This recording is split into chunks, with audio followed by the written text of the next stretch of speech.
Hello, welcome everyone. My name is Kelly Sorensen, the Executive Director of Ventana Wildlife Society. We're right at 9:30 in the morning. We're just getting started. Welcome to the Condor release in San Simeon, California. For any of you brand new to the organization, I just want to give you a quick background that this is a multi-partner, multinational effort. We collaborate with many different organizations throughout primarily the Western United States, captive breeding and release to the wild. Ventana Wildlife Society's focus is the release and recovery of condors to the wild in Central California. And it's hard to believe our first release in Big Sur was 25 years ago. In 1997, and I was just recalling this morning as I was getting ready for this morning's webinar, just what that release was like, and Joe remembers it too. We started off with the notion that the best way to release condors was to have a small temporary facility that you could take down right away, and therefore the birds wouldn't have any human structures whatsoever. That was what we thought was best back then. And what we came to realize is because condors are so socially complex and interesting that we really needed to have some kind of a facility after release so we could do things like mentoring and show these birds, that they're condors and that they imprint on their own species very well. And things like power pole training before they're released. There's so many things we've learned over these 25 years. There's no way I could share all of that in this brief little intro, but I just wanted to give that kind of quick background. Also, I'm noticing people signing up from all over the country. Someone just signed in from Texas. So thank you, people from all over once again. Really, really pleased to see everybody here. I'd like to take a moment to recognize our board of directors. Our board chair is Bill Eckert. We also have Karen Krieger, Jay Sinclair, Amanda Friedman, Alec Arago, Amity Bricky, Anna Gonzalez, Mason Mallory, Mark Osterkamp, Abel Valdez, and Cesar Velasquez.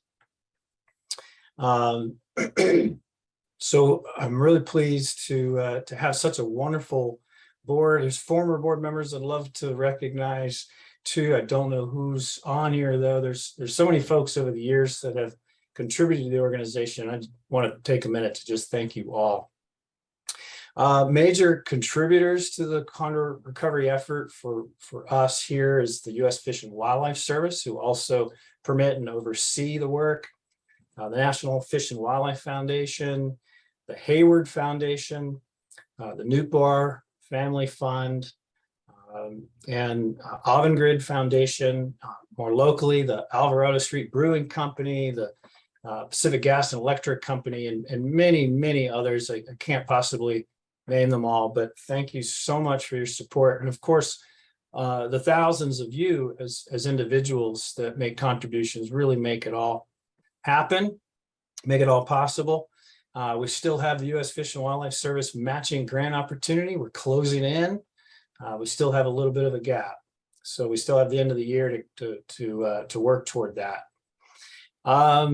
Since we are expecting so many people today, I'm just really thrilled to have had the help of collaborators to get the word out. I want to especially recognize the Los Angeles Zoo, the Oakland Zoo, and the Yurok tribe.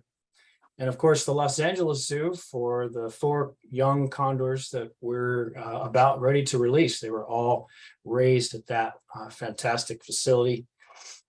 Oakland Zoo has been providing so much support over the years in treating sick condors. Unfortunately, so many of those are from lead poisoning, but without them, we wouldn't be able to do what we do. So thank you so much for our partners. I mentioned that we were going to have a chance to win an adoption kit for those that help us refer others to join us today. And I scanned through the list, and we definitely have a clear winner. I wanted to mention thank you to Barbie Cav for referring the most number of people, which was 12 individuals. So that's fantastic. Let's see, Lois Ewan, thank you so much.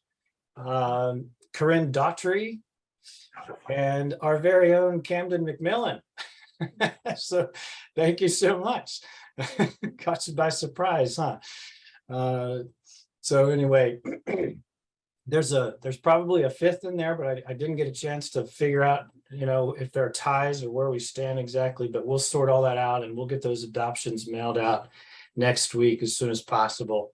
Lastly, before I turn it over to staff, I'm very excited to share with you that we have a premiere event for our series of short films, Giants of Big Sur, California Condor Stories, which will be held at Lighthouse Cinema in Pacific Grove on December 10. There'll also be a virtual component there, so definitely sign up through our website. And then later on, the film will be made available to the public, but that's not till spring. So this is a great opportunity to see it.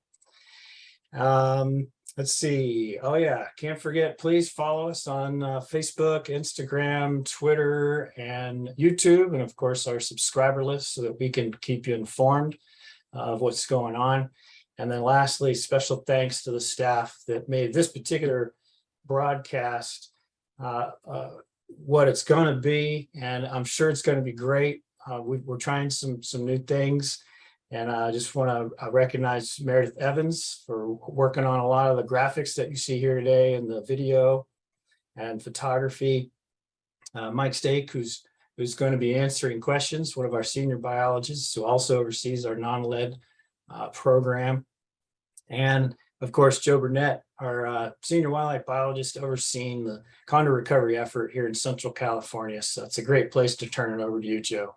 Thanks again for everybody coming. Thanks, Kelly.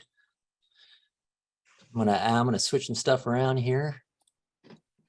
All right. So what you're looking at is a live look at the pen right now, at the release pen down in San Simeon.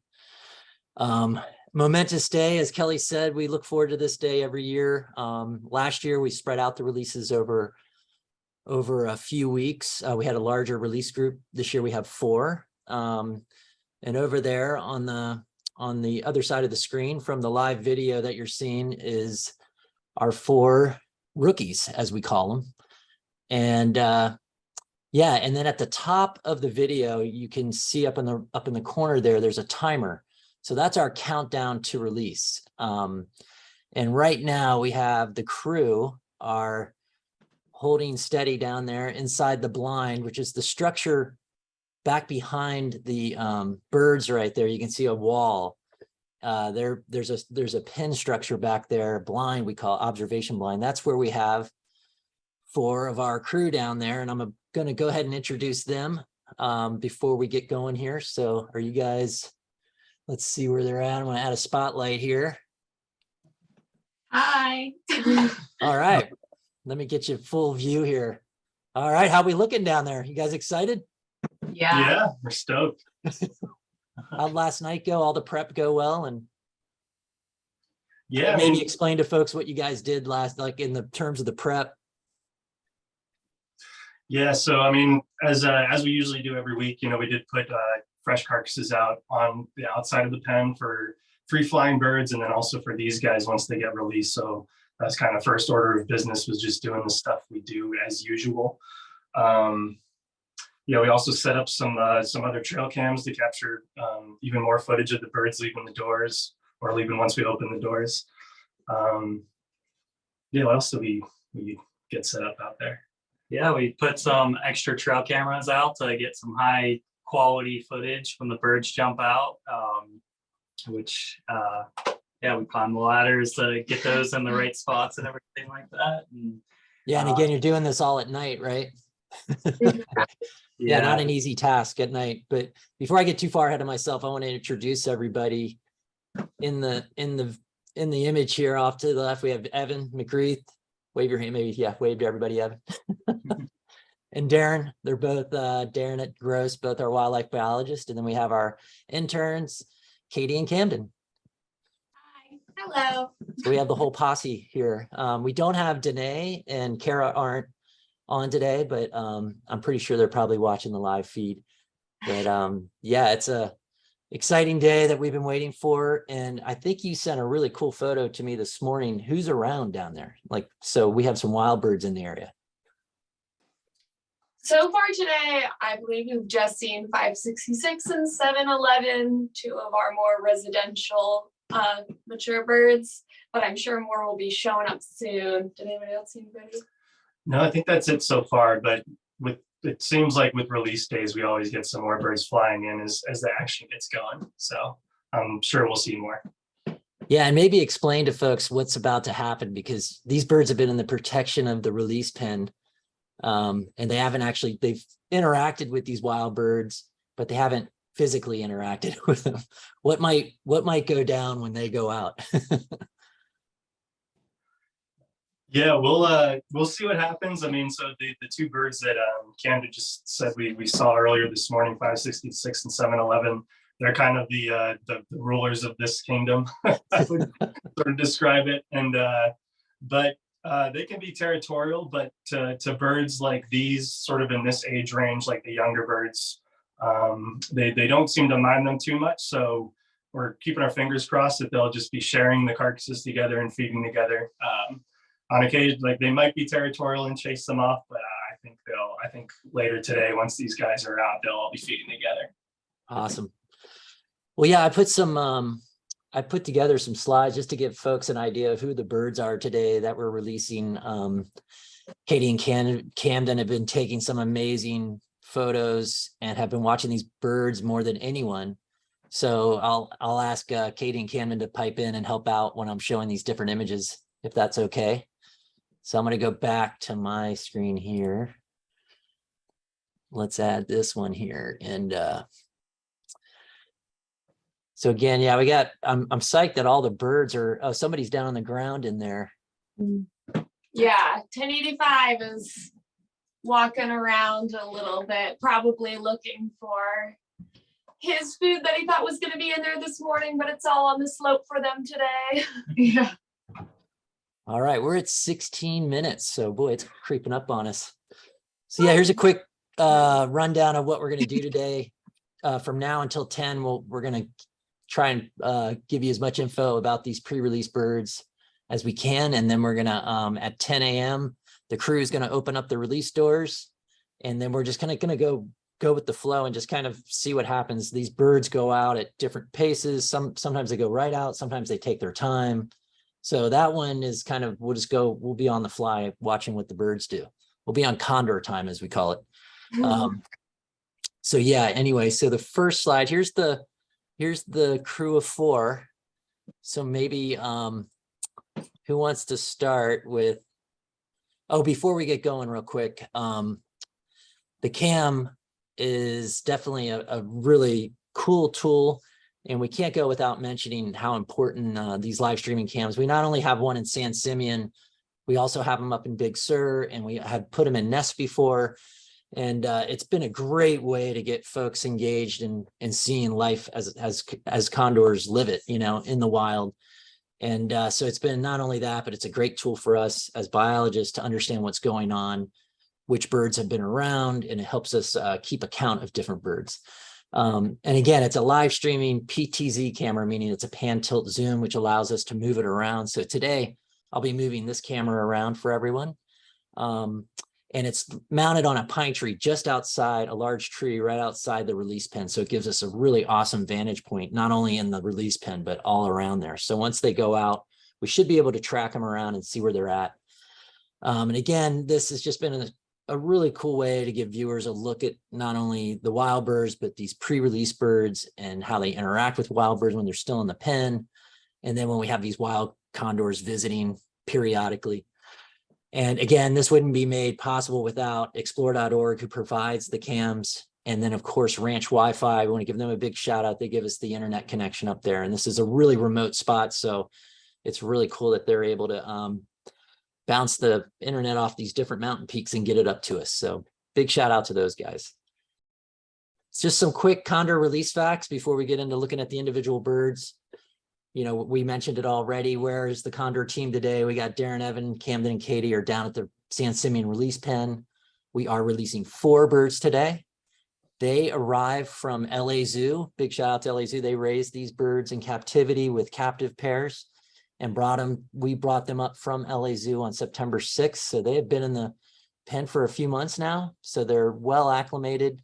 The crew has been carefully watching them and making sure they're behaviorally progressing and acting normal and showing all the signs they're ready for release.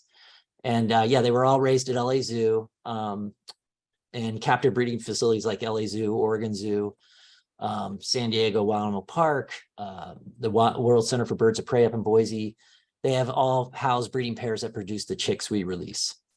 And this is a question we get a lot. At what age are we releasing these birds? These birds are ranging from 1.5 to not quite 2 years old, but in that range. And we use that, we've shifted to that age because it's the age that they would wean off from the parents in the wild. That's typically right around 18 months is when they leave mom and dad. All right, Wild Bill's up. Anybody want to jump in and on the crew and talk about Wild Bill? Yeah, so Wild Bill, or 1085, he is one of our males. Honestly, he, out of all of them, is the chunkiest, I'd say. He's definitely always feeding. If someone else is feeding, even if he is full, he'll still be at the carcass. So he's always got to be eating. And he also, I would say, always has like the best seat in the house. So he's always on like the best perch, just staring out over the water.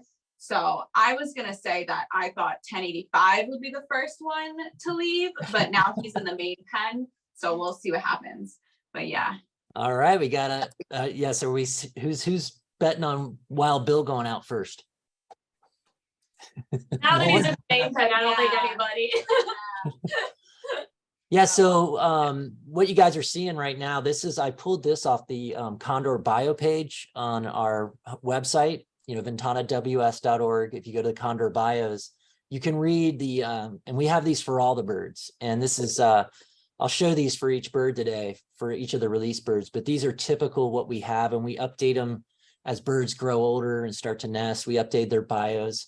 But like for Wild Bill, for instance, you know, we put some tidbits in there as Katie and Camden were just talking about. And then also, you know, Wild Bill was named in honor of William Wild Bill Bartz. And he first learned about Ventana through our monthly Zoom chats. He became a big fan, and unfortunately he passed away in December of 2021 and left us a really generous donation. And he left it to continue our efforts to restore the condors to the Central Coast. So we're really psyched to see and see this guy take off. And yeah, and it's nice to be able to honor Bill Bartz. Let's go to the next one here. All right, we got Bucky. Who wants to talk about Bucky? Sure. Bucky, named after buckwheat, a California native. He is our second male bird, and he's kind of our wild card. We never really know what he's gonna be up to in the pen. He does like hanging out with 1085 a lot, but will also be running around doing his own thing. He's the one with the least predictable behavior, I would say, but still likes to hang out with everybody else, loves looking over the slope, will go and hang out and wrestle around with everybody else as well. Yeah, who thinks Bucky's going out first? I'll put my money on Bucky. Yeah. All right. Yeah, our last two birds are front runners, but I'll take Bucky. I think I'm going with Wild Bill, the underdog. There you go. All right, our next bird here. Oh, it sounds like one of the contenders here. This is Yarrow. She's one of our females. She is either going to be the first or last to leave, or she might never leave. She's definitely the bottom of the hierarchy, but we love her still. And yeah, so she's shy. She'll spend a lot of time on her own. But she'll also perch a lot with 1100, her quote unquote sister. So she's definitely still socialized, but she appreciates her alone time. That's awesome. Yeah, and Madrone, our second female, my money is on her. Yeah. Also, I'm cheating because I can see that she's currently the one who's in front of the door on the live. If anybody's looking at the live cam. So a good bet. She, I would say, is also one of our top dominant birds. She definitely doesn't put up with anything from anybody, but is also very sweet, especially I would say towards like 1099 when the two guys can really kind of get in on her sometimes, which is totally normal in like hierarchy behavior. She'll go and chase them off sometimes. So she definitely takes care of 1099 a little bit. And I would say out of them, the reason why I think she's going to be the first to leave is that she's often like the first one to the carcass and the first one moving around to a new spot. So I wouldn't be shocked if she was the first one to fly out of there. That's cool. Yeah. So how are you guys feeling? I mean, these birds are about to go out into the big wild world. I mean, is it a little bittersweet here or what? I know I'm feeling I always feel a little weird a little torn about them going out. It's like they don't have that we can't keep our eyes on them as well. They're going to be out there amongst all the other big birds. So I think it's definitely one of those situations that like, if you love something, set it free. yeah, nice. It's just cheesy, Perfect. But I'm really excited, really nervous, but the thought of like seeing them flying in the wild just like makes me emotional. Well, hey, you guys have really watched them really closely and we can't thank you enough for everything you've done. And you guys have just knocked it out of the park and just cared for these birds so well. So big shout out to Camden and Katie, everyone. Some quick Condor release facts. Frequently asked questions. We have a mock power pole on the release pen. And we learned early on, actually LA Zoo was the first to try it out. We do this aversion training that teaches the condors not to land on power poles. Some of the very, very early releases in Southern California, the test releases, the birds were landing on power poles. And obviously that's not a good pattern to be in if you're a large wingspan, 10-foot wingspan bird.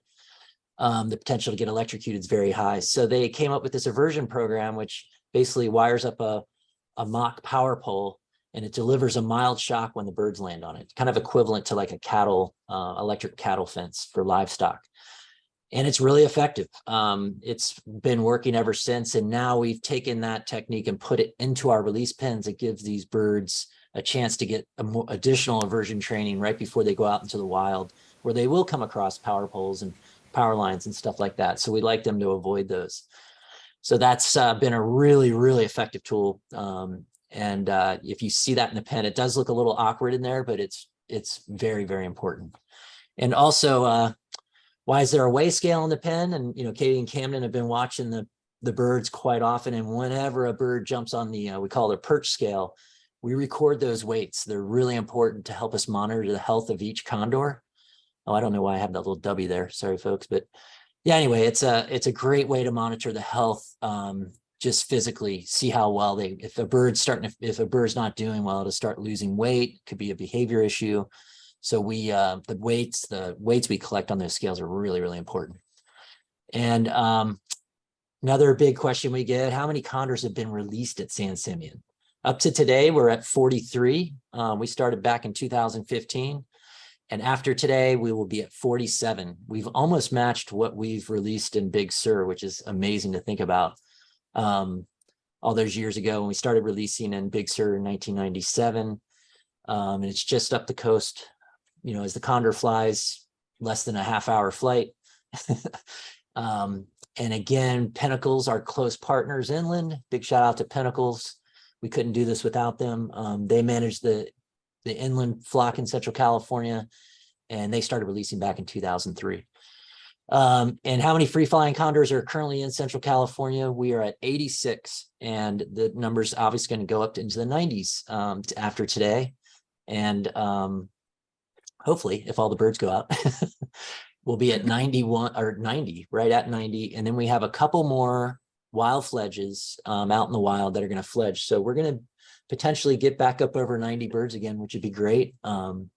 Before the Dolan fire back in 2020, we had just gotten over 100 birds. So we're working our way back, and excited to see the flock growing so much. Let's see here. And we're getting close to the countdown. Here, we're about 3 minutes out, aren't we? I think we should switch gears just real quick. Our event calendar. I'll come back to some of these slides as well after the release starts. We have some other stuff to bring up to folks, but I think the main focus today is opening these doors and getting these birds out. So what do you guys think? Woo, yeah. I think we're ready. All right, I'm going to pull up everyone sees this. I got we are at T-minus 2 minutes and 25 seconds and counting. Pretty exciting. It's like the countdown to a rocket launch or something, but it's condors. But So Joe, every time you say that, I always get all excited and I think they're going to come blasting out of the cage. No. But that is not at all what we can expect, right? No, yeah, it's pretty random, but yeah, most of the time they're very cautious, which is what we want. You don't want a bird just flushing out into something unknown. So they're going to be, typically when they see the door open, they observe it for a while, and then one of the birds will muster up the courage to go up into the door. And yeah, so it'll be interesting to see. So before we go, who's got their money? And people can get in on the chat too and put their votes in for who they think's going out first. I'm still going with the wild card here with Wild Bill. What about you guys? Yep. Evan? I'm sticking with Bucky. I think the other two might be scared off by the moving doors, and Bucky might just jump up there. All right. And then Camden and Katie, you guys were both leaning towards Madrone or Yarrow? I'm Madrone. I don't know about Katie. I'm gonna say 1099 because I just have faith in her. Darren, you're being a little quiet back there. Are you waiting to see what everyone else is doing, or? Well, I mean, I can't, like, I want to pick another bird besides Madrone, but just the logic, the bird in the door. It's All right. Yeah. Remember last year we did that. We had the same theory, but that bird didn't go out. It was a Nico, and the bird actually behind a Nico went out, I think. So yeah, Kelly, who you thinking, Kelly? And Mike? I think this is all really fun. But I'm not close to the birds like Darren and Evan and Katie and Camden are. I just want to wish all of them the best. What I like to see, of course, is when these birds live a really long time. And look at 171 Traveler, for example, 25-year-old female. Thanks to our partners, she's still alive today, survived a very serious case of lead poisoning just in this last year, but has survived all those years in the wild. So my hope is that every single one of these birds does as well. But of course, we know that's not likely. It's a tough world out there. But that's my hope. I just want them all to do well. Any bets, Joe, Mike? Joe, who are those two birds that are snuggling up? Hey, you can't have any of that info. No. I think it's didn't you guys say it's who's up there at the front by the door? Is that Yarrow? The one right at the door is Madrone 1100, and then next to her is 1085 Bucky and 1099 Yarrow. Okay. But she's the one that's like Madrone's right in front of the door. What do you think, Mike? A lot of bets here are being placed on the chat. We've even had an $11 bet. Oh, geez. for number 1100. Nice. So I think folks are leaning towards Madrone. I may be influenced by our field crew, but we have some votes for each of the participants here today. Okay, I think it's time, or the countdown timer's down. How are you all looking down there? You ready to to open that top door? Maybe explain to everybody what you're doing down there. Yeah, so we're gonna open up the top door, that upper door that Madrone is sitting in right now first. And so Camden here is gonna pull this cable that we have that operates the door to slide it open slowly and steady. And yeah, we'll just see what happens from there. Good luck, birds. All right, here we go.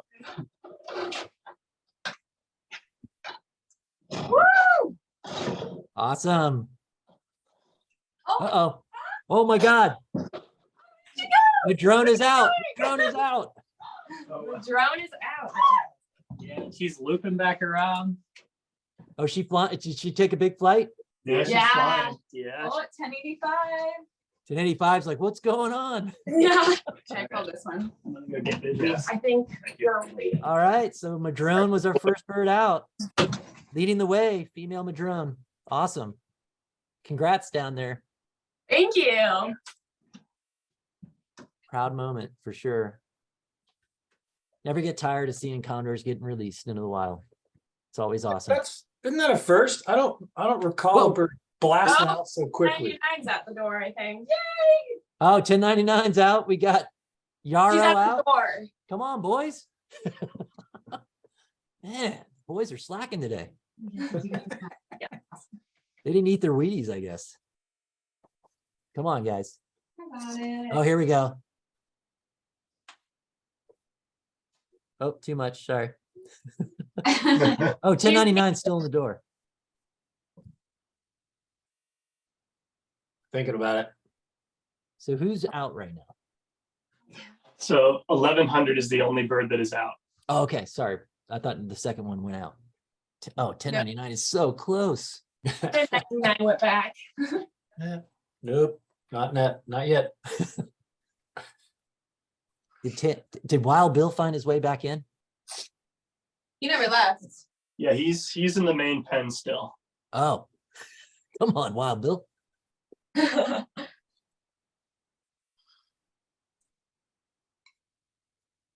Yeah, you would think that they saw Madrone go right out, that they would just follow the way, but that's interesting.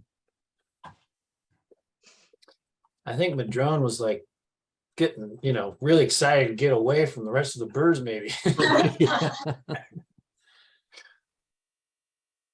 Any eyes on where Madrone ended up?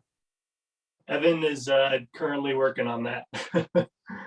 He's out and about. Yeah, we lost the view of her from in the blind as she was looping around, but it didn't look like at that moment she was going very far.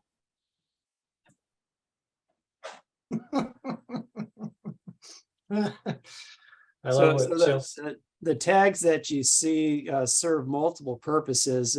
Just answering a question from the chat, we have the numbers on the tags, and also there are transmitters that allow us to track the birds. And Joe, if I'm not mistaken, these birds have GPS transmitters, so we can really get fine-tuned locations remotely for these birds if we lose sight of them. Yeah, the GPS and radio. So yeah, they have one wing has a GPS transmitter, the other wing has a radio transmitter, and both are equally important. Obviously, the GPS has been incredibly valuable to us understanding how they use the landscape on a broader scale, and also at a real fine scale. It's been really valuable for the work you're doing, Mike, with the non-lead outreach and finding out where these birds are picking up some of this lead out in the wild. So yeah, can't say enough about the GPS transmitter. It's really revolutionized wildlife work. They are cheap. They're, to outfit a bird with a radio and a GPS, you're talking $4,500. So it's a big, but it's worth every penny. The data we get from it, it's really, really valuable. And Evan and Darren both have backgrounds in working with GPS data. So it's really awesome to have those guys digging deep into our GPS using GIS databases. And everyone that watches our Zooms regularly sees Evan's maps that he produces every month, which everyone loves. I've always been a map guy, love maps. So yeah, keep them coming, Evan. Yeah, we'll do like last year after the releases, we show those incremental movements of the birds via GPS from the release site, which is really cool to see. They basically, the bubble grows every month and they slowly just expand out. But yeah, that's a great question, Mike. Yeah, and just in the last week or two, Evan produced a map of areas of interest for condors with possible lead exposure areas. And we were able to use one of those areas of concern to make contact with the landowner and just get that person and various others in the neighborhood with lead, non-lead ammunition. So it really paid dividends here in the last week or two, making new contacts for non-lead. That's awesome. Yeah. All right, so these two are still holding steady, doing some preening. Any other updates from inside the blind? Anything we can't see? Nothing from in here at this point. We're yeah, not seeing much more than what you're seeing. Wild Bill did move a little closer to the DDT, but he's still holding steady inside the main. Maybe explain to folks what the DDT is. Just we break down the flight pen. We call it the main. We call the flight pen the main versus DDT. Maybe just explain to folks. Yeah, so the DDT stands for our double door trap. And so this is sort of the section of the pen that's on the front side that you guys are seeing with the live cam right now, where Bucky and Yarrow are.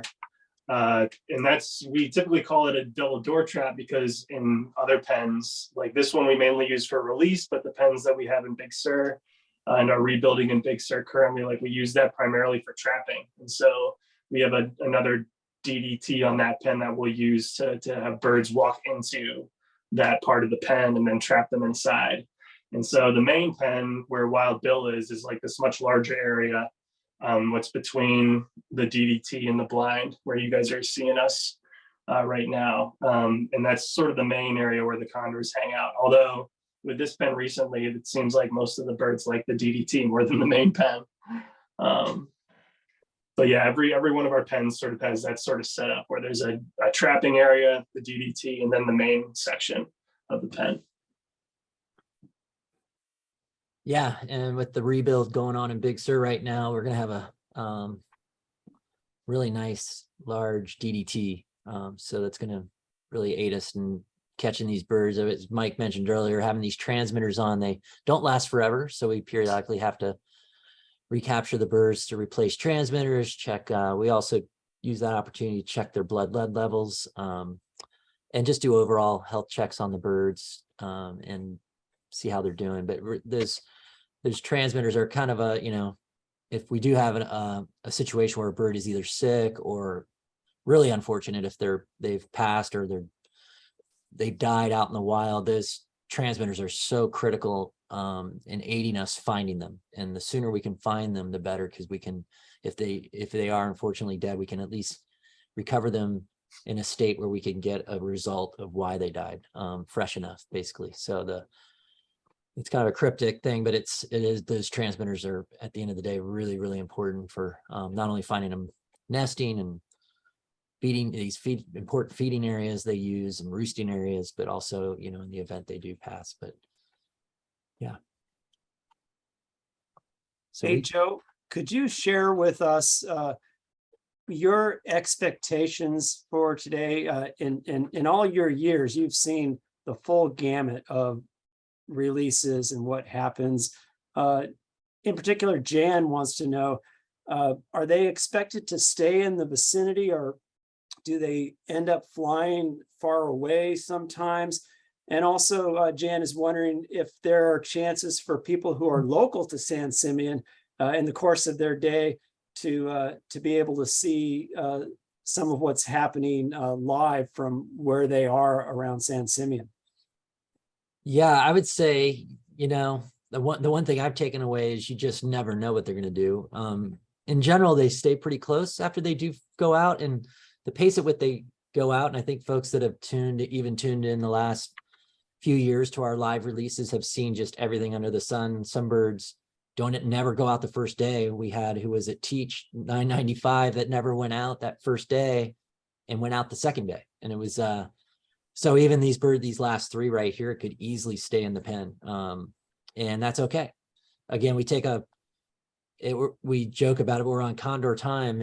It's a soft release approach. There's no rush to get them out there. You know, when you think of the longevity of a Condor, you know, living 40, 50 years in the wild, you know, if we wait an extra day to let them do it on their time, take that more soft release approach, it's really, really paid off. So not only releasing them at a little bit over an age when they would naturally leave mom and dad and wean off, but also just following what they're comfortable with. So it's we're not booting them out the door, so to speak. We're letting them take their good old time. And folks that are around the San Simeon area, this area is pretty remote. We say San Simeon, but it's pretty remote. And obviously we keep the location private just to protect the birds and the site. But these birds are going to probably stay pretty close to the release site. But they could easily, folks that live around Cambria, San Simeon could easily see the wild birds flying around. You know, we have a lot of condors moving in and out of that area along those ridges. So yeah, there's a good chance, probably a better chance to see the birds that are already out there, the wild birds. The new rookies here are going to probably stay close to home. That's what we want. And they get, the main goal we hope for is they go out, do a test flight, kind of like what Madrone just did, and then come back at the end of the day and feed. And so we know they know where food source is, they know where their buddies are.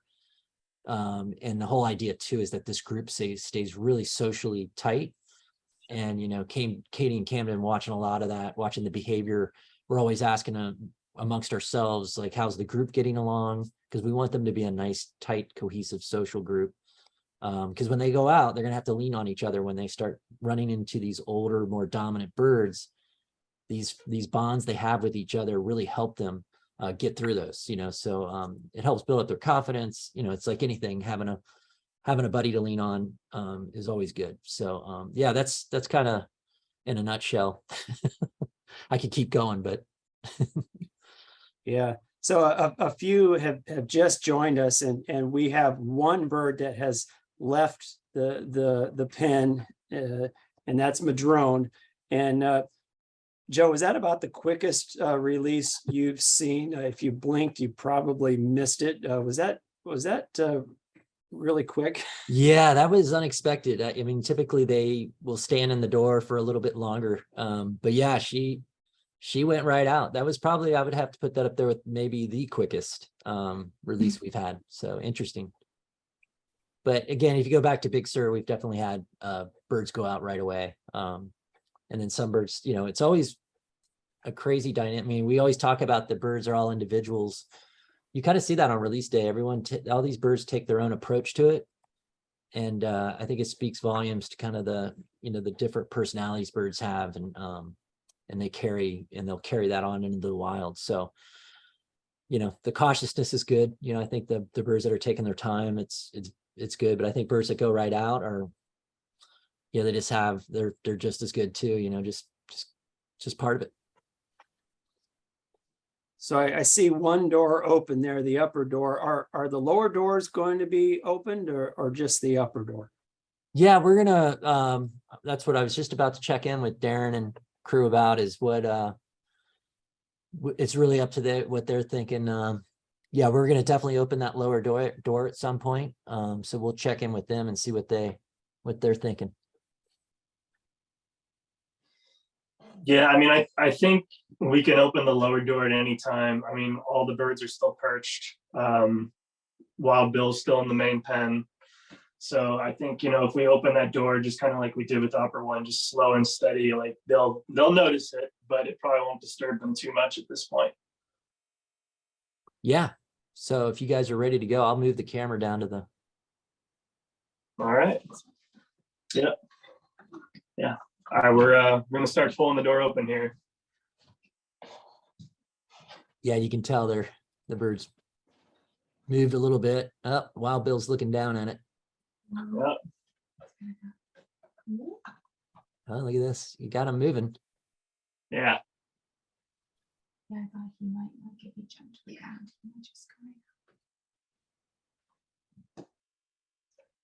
I don't want to pan too long down at that lower door and then someone go out the top door. Yeah. That happened last year. I was down looking at the lower door and the bird went out the upper door. They're all looking at it. Yeah. Yeah, boy, Wild Bill is definitely looks like he's checking that door out big time. Yeah. Yeah, this is exciting.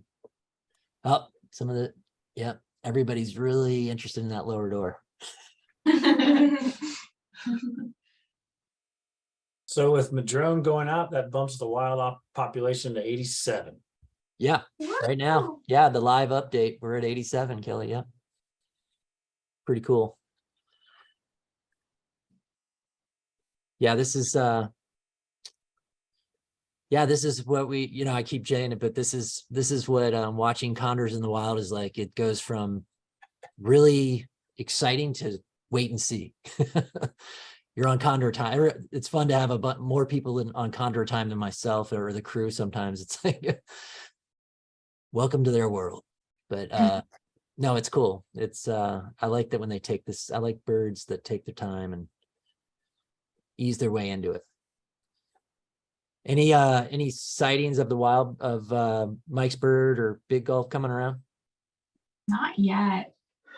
Yeah, we have not seen them on the slope or like right here at the pen yet, but I believe they're still nearby. Surprise. Yeah, maybe, you know, I was thinking, Darren, it might be kind of cool to show folks the view out the one-way glass from where you guys are looking right now. Is there any chance you can move the camera down? Sure. And I'll put you guys on side by side. Oh, somebody's moving. Wait, hold up. That always happens, doesn't it? They're just turning around. Yeah, they're doing a little shift. I love when they're the one and the looking at the upper door there, the two birds. I think it's Bucky. They do this kind of nervous preening, kind of like, you going? No, you go. No, you go. You know? It's that's what I always kind of think of when I watch these guys looking out that door. And there we go. Ooh. Oh man, they're teasing us. So close.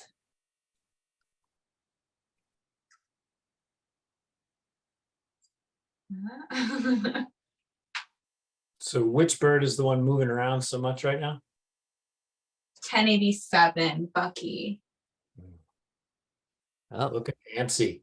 yeah, and Wild Bill. Well, I think there's that breeze. Looked like the little breeze just kicked up too, right? Maybe. Oh, yeah, a little bit. Ooh. Cool.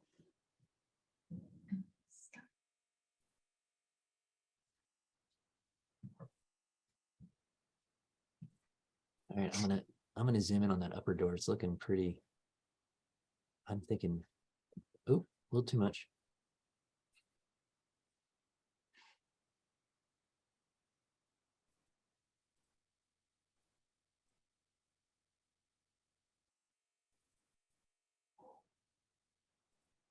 Oh, Wild Bill just moved. Mm-hmm. Yeah, they're definitely. Oh, here we go. Oh, so that bird had its wing out the looks like it went out the door.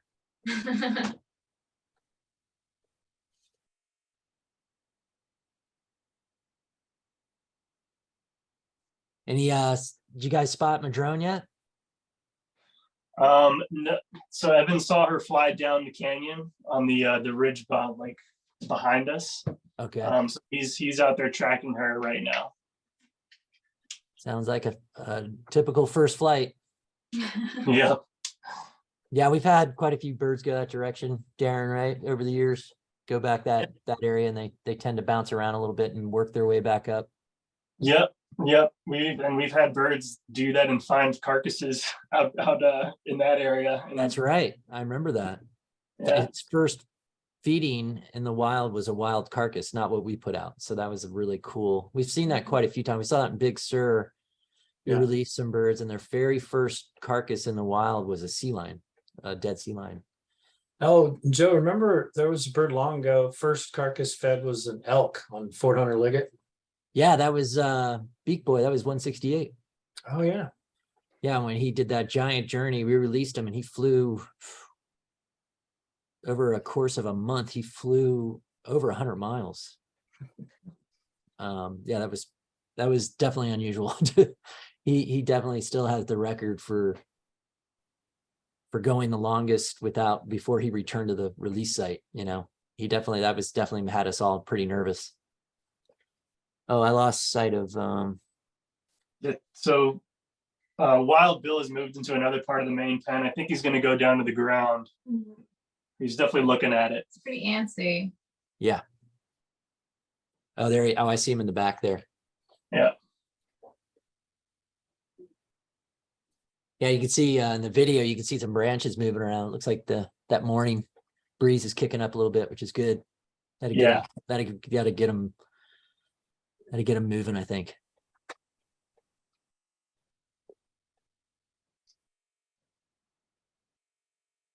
Yeah, I know the anticipation. You're like, come on, just go out the door. Do we watch a video at the same time? No, unfortunately, if I do, we won't be able to watch the live feed. Yeah. If everyone's okay with, I mean, these are pretty short videos, but we could. Yeah, my luck. Murphy's Law. I've tried it. Yeah, we'll miss it. Yeah. Hey, Joe, could you explain the food situation? Lorraine in Acton, California, wants to know if they're fed stillborn calves, and then what do we expect them to find in the wild? Yeah, we do provide them stillborn calves as a supplemental source, especially for rookie birds that are learning how to feed in the wild. This is a great backup source, and it keeps them coming back. We want the release site to be kind of a home spot. So the stillborn calves mimic a lot of the stuff they'll find out in the wild in terms of its size. And it's manageable for us to put out, and they're provided by local dairies that provide them to us to support the project. And it's a great way to recycle that resource that unfortunately they have a stillborn calf, and it's a nice way to help it benefit a species like condors. And yeah, they've been really valuable, and we strategically put them out in different places to encourage them to go to different spots. And what we've seen over the years, as we have more wild birds established feeding in the wild on their own, that these release birds transition to wild carcasses, such as anything from as big as a whale, which aren't as common, but they could find anywhere along the Big Sur coast.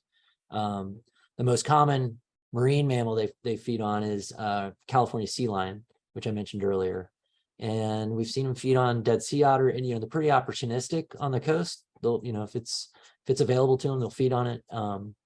And then also inland, not only livestock that die out on the range, as Kelly mentioned, they'll feed on elk and other ungulates, like black-tailed deer, and another big source, wild pigs. And then what we found out through, the GPS work and observations in the field is how much the birds feed on varmint species like coyote, ground squirrel, rabbit, are actually way more common than we ever thought, especially the ground squirrels. And I know, Mike, that's a big outreach point for you with the non-lead, is those calibers used to when ranchers, hunters depredate ground squirrels, right? Mm-hmm. Yeah, absolutely. So it's a focus of our outreach efforts. Yeah, it's a great question. But yeah, the great part is it's the stillborns also act as a clean food source, because we don't know the wild stuff they find inland, especially if it's a deer, a pig, or a squirrel, or a coyote, could potentially have lead bullet fragments. And if it was dispatched using a gun. So so it's the clean, right now it's a great way to not only bring them back to the pen. And if we see a bird that's sick, and a lot of times we've seen birds will come back to the place they're released from when they get ill, and which is fortunate, because then we can recapture them, like the situation when Kelly mentioned earlier with Traveler 171 and her road back to recovery, that she was right at the brink of death, of severe lead poisoning. And our oldest female in the wild, I mean, we were all just devastated just that she was potentially going to die from lead, and she survived it. And it was really big thanks to the efforts of all our partners. It's a team effort. And we, again, we keep giving them big shout outs, but Pinnacles was lucky to capture her, and then Oakland Zoo took her in initially, and then LA Zoo performed that surgery that saved her life. I actually have a video I'm going to show later. Once things, if these birds end up going out, to recap 171's story, it was a really awesome, happy ending, thankfully. So we're looking at some young condors, but Judy wants to know, are they full size, and what is their wingspan? Is this, or do they have the full adult sized wingspan? Yeah, these basically they get their full size at around 6 months in age. They reach their full, what they'll be this, what their size they'll be the rest of their life. The only thing that changes is the coloration of their head and of their underwing, the white underwing triangular patches. So when they hit around 4 or 5 years old, they transition to the adult plumage, which is the bright orange, brilliant orange red head that is typical of condors. And then the white underwing patches underneath the wings become very distinct. So that's typically, and obviously that's when they start breeding. So condors have to survive in the wild at least 5-6 years even before they can start breeding and producing young of their own. And typically it's around 7 or 8 years old is when they finally start nesting. So it's it's a long-lived species. And it's amazing to watch as folks that tuned in to seeing a Nico and our past nest cams. And this year there's a cam down in Southern California, but to see how fast they grow from literally the size of the palm of my hand. Condor egg is light green. It's about the size of a large Hass avocado. It's about a ½ pound, which is huge for a bird egg. Obviously not the size of an ostrich, but pretty darn big for a bird. And that chick is just about the same size when it hatches, and goes from that palm size chick to full grown in 6 months. So when you watch it on the nest cam, it's pretty unbelievable. You literally see that bird grow every day. And this year our nest cam was really successful, not as successful in terms of being right in the nest, but we were able to put it outside the nest at Redwood Queen and Phoenix's new nest site up the ridge from where they nested before. And it was a different angle, but it was really cool because when the chick did fledge, their chick this year did fledge, we were able to see it on the cam. So yeah, anyway, great question. And Yeah, we have a video about that too. So there's a bunch of videos I want to show, but I want to wait. I want to wait and see what these birds do. The minute I play that video, they'll go out the door. And we have Jenna joining us from British Columbia. Jenna wants to know if there are some tests that these birds need to pass before they're eligible for release. I think of our crew there in the blind with clipboards, judging, all right, is this one doing the right thing or whatnot? Are there some sort of benchmarks or tests that make these birds eligible to be released today? Yeah, you guys want to jump in on that? What you've been watching with the birds? Yeah, we definitely watch their behavior a lot to make sure that they're acting all right, spending time being social, into all feeding and such. As we mentioned before, we monitor their weight with the scale that's in there, just again making sure that they're healthy and eating. We also keep a close eye on their feet, their toes, their faces, look for any cuts or lacerations, loose nails. And a really important thing is checking their wings, because since they're in the pen, if they do try to fly around a bit, they can break their feathers, their primaries, which are like the outermost feathers on their wings. And so we just want to make sure they don't, it's okay if they break them, they'll fall out and regrow. But we just want to make sure they don't break too many, because that can definitely put them at fault if they're trying to fly in the wild. But all these guys have been looking great and acting normal. So yeah. Yeah, and I think folks saw you with the iPads in there, and a lot of the data you're collecting on these birds is going into our database, the Calco Central. So that's pretty cool too. It makes it quick and real time. We're able to see what these birds are doing. And I'm amazed, we've got people in British Columbia that can hear you out there in the blind, but the question is, can the birds hear you speak in that blind? It's probably pretty muffled. That's blind is super insulated, and it's usually just one person in there watching the birds. Oh, they see something. What'd you see? Did you see a bird fly by? Yeah. Yeah, someone came in, is coming closer to the pen. We couldn't get a good look at who it was, but yeah, it looks like we might be getting some action here soon. All right, that'd be great if the wild birds show up. Yeah. Yeah, we just heard from Evan. He's got a visual of 1100 now. Awesome. Perching in a tree close to one of the roads here on the ridge. He said he sees perched pretty awkwardly, which is pretty normal for a brand new release, but yeah, still close by, which is good.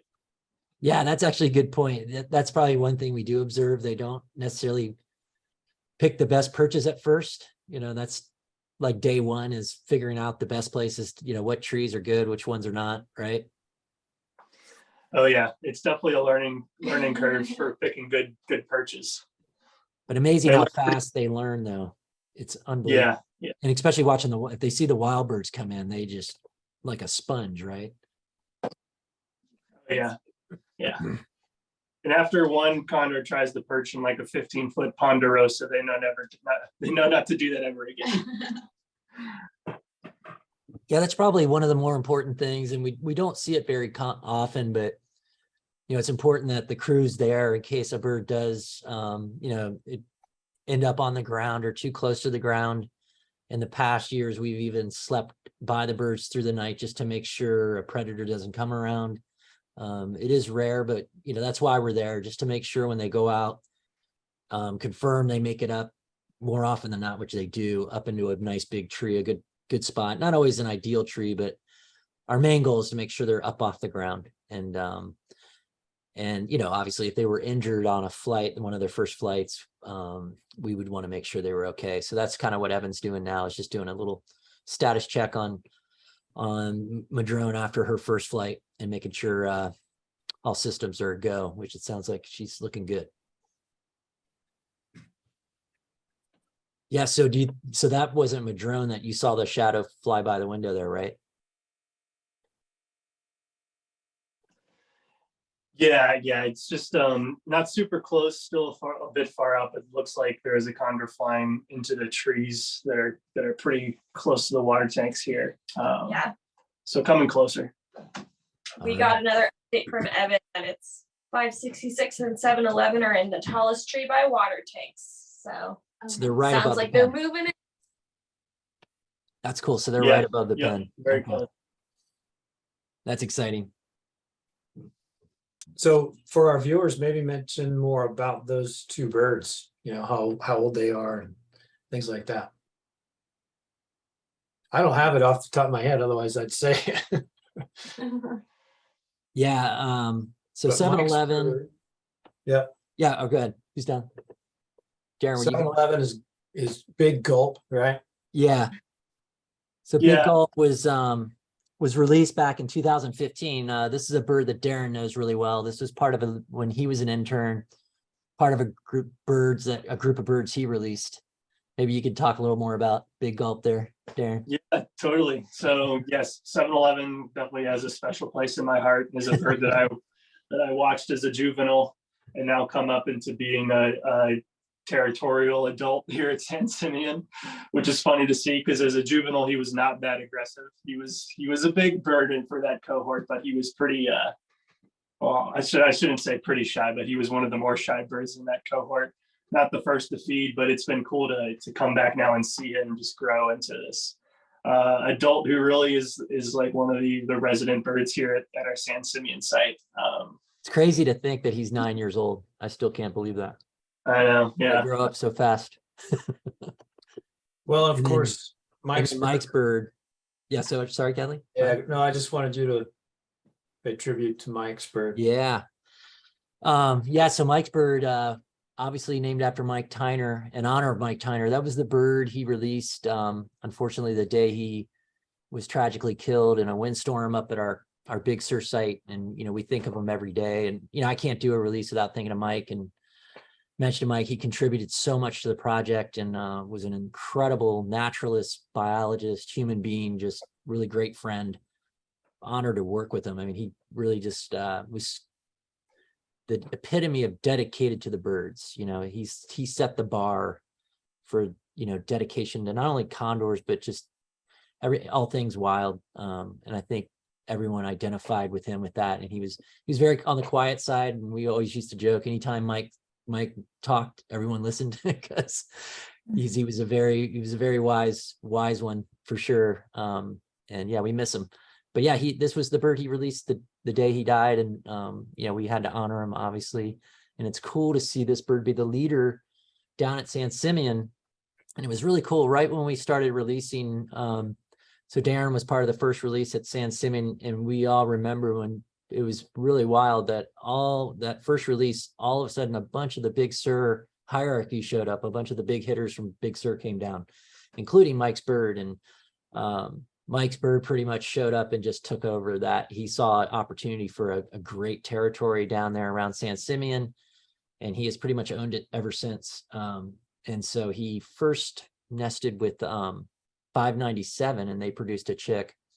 Unfortunately, 597 passed in the wild, and then he has since repaired with Darren, help remember me here. Yeah, so him and 711, they were sort of in a trio with 725. 725, yeah. And Yeah. she passed too, so that was unfortunate. Yeah. From lead Yeah. poisoning. So yeah, they've had their struggles down there. They're doing all the right stuff, but again, his last mate, 725, died of lead poisoning. That's why it's such a big focus for our organization and all of the Condor recovery partners, is to reduce and get rid of lead in the wild, and the best way we found to do that is making sure everyone that's using ammunition uses non-lead ammunition. So it's a real big benefit, not only to condors, but to bald eagles, golden eagles, any scavenging birds, and any other scavengers out there. It's helps protect them from lead poisoning is a really brutal way to go if you're a condor or any living animal. It's you only have to see it once to really have it hit home. And unfortunately, we've had to deal with it quite a bit as biologists. So it's definitely something we focus on. And back to Mike, dedicating to Mike, he knew it was an issue when he was still on the project, and we're gonna keep pushing through and get to the finish line on that one for sure.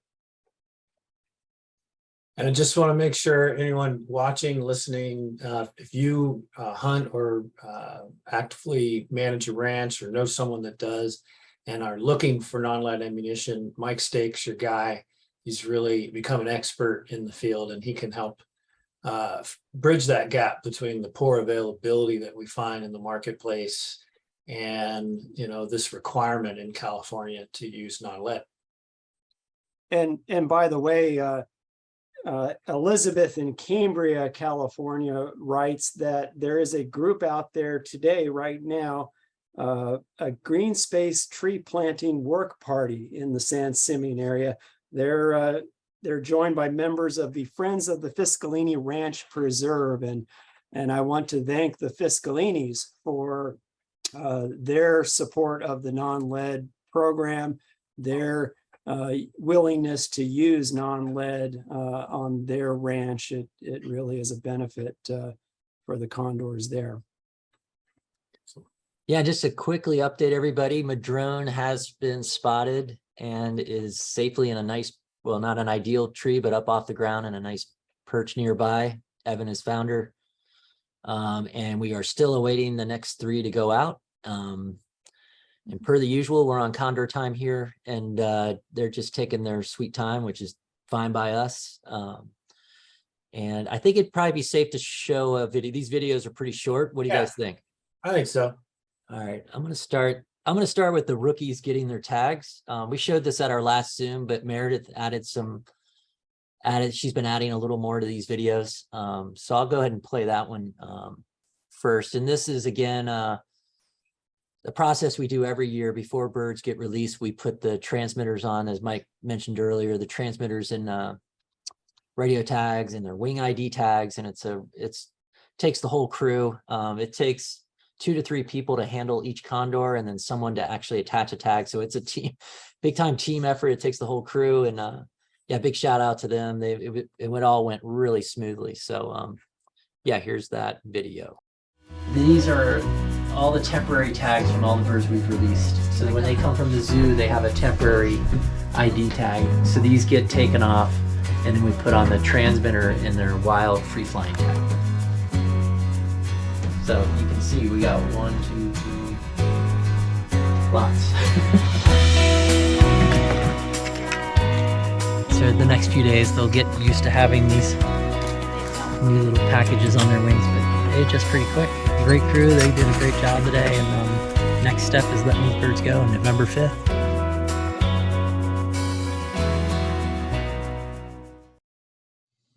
Pretty awesome. Big shout out to Meredith. She puts together these awesome videos for us, showcasing the stuff we do. And yeah, that one really captured it well.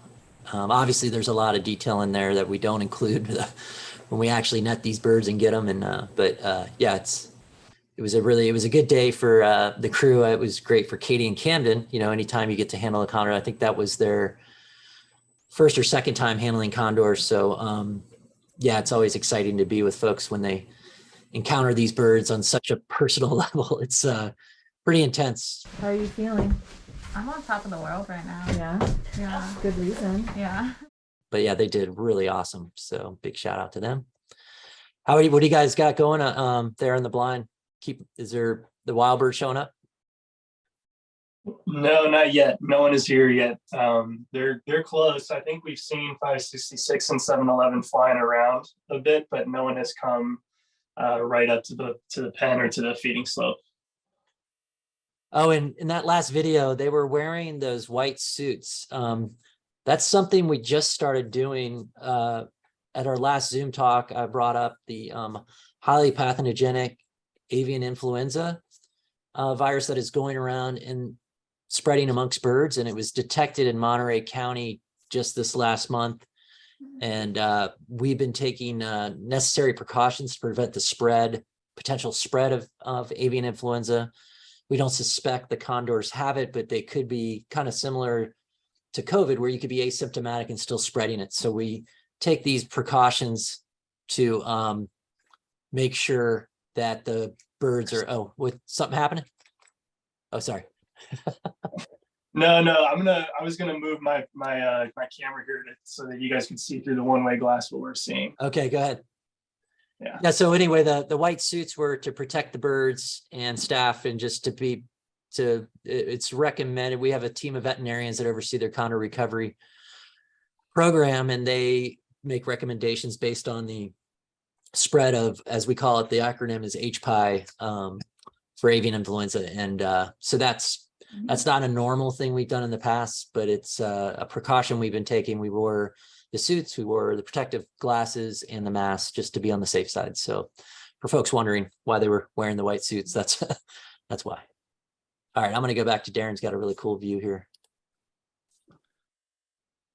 Oh, that's awesome. Yeah, so this is the what we're seeing and what the view that we're using to monitor these guys as hopefully they'll make their way out today. But yeah, everything's pretty calm at the moment. That's really cool. Yeah, it's a typical Yeah, these birds don't seem to be very interested in the wild whatsoever.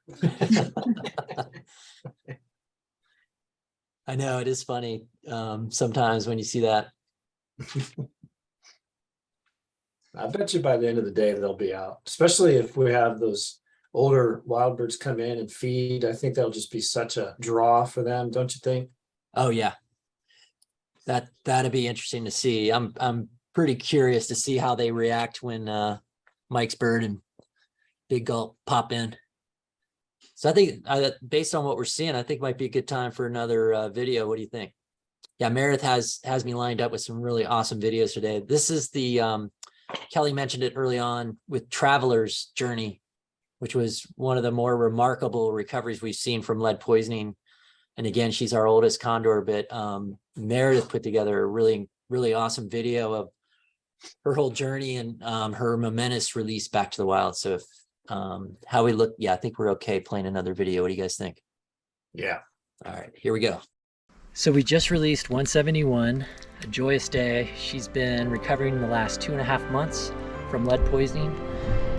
Big thank you to our partners at Pinnacles National Park, Oakland Zoo, and LA Zoo for helping aid in her recovery. And this is what it's all about. We just released her and she's landed over here in this tree right behind me. And she's just getting acclimated. She hasn't been out here for quite a while.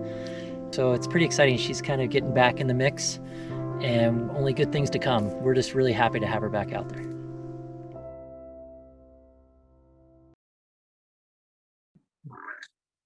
Yeah, boy, that was I almost get teared up every time I watch that, but yeah, it's pretty awesome to see would have been a hard one to lose. Anytime you lose these really old birds, you know, they carry so much knowledge and tribal knowledge with them. You know, we can't even quantify it, what she's learned over her survival over the last 25 years. You just can't put that in a bottle, and you know, it's just can't put a price on it. So we're just really, again, super thankful to our partners that really just went above and beyond to save her life.